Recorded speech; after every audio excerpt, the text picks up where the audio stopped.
Hello and welcome to Tales of Anosmia. I'm Jules Zender and I am anosmic. What does that mean? I have no sense of smell. Anosmia is one of those things that is surprisingly common and yet rarely spoken about. It can be caused by a huge range of things, from a head injury to a really bad cold, diabetes, vitamin 12 deficiency, the list goes on. I have never had a sense of smell and I consider myself to be congenitally anosmic.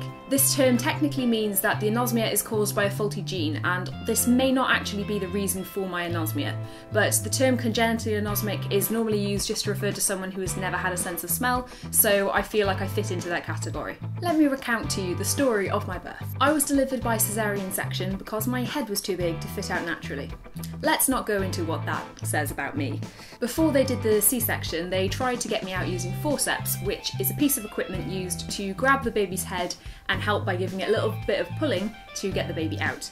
Unfortunately for me, they managed to grab me by the wrong part of my head and cut into the top of my nose and into my eye. By some miracle, my vision is completely fine, I don't even need glasses. However, we think this severed the olfactory nerve, which runs relatively close to the surface of the face along here where I was cut.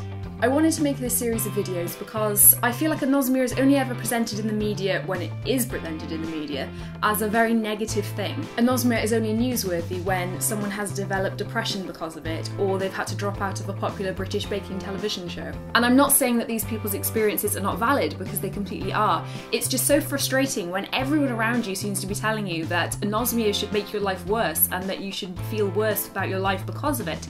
And that hasn't been my experience, and it did start to get me down about it, and I don't want that.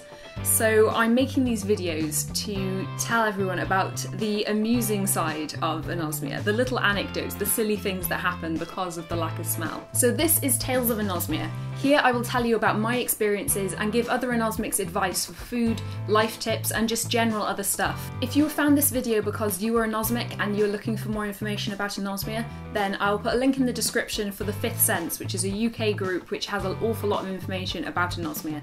And also please put something in the comments, because it would be great to talk to you.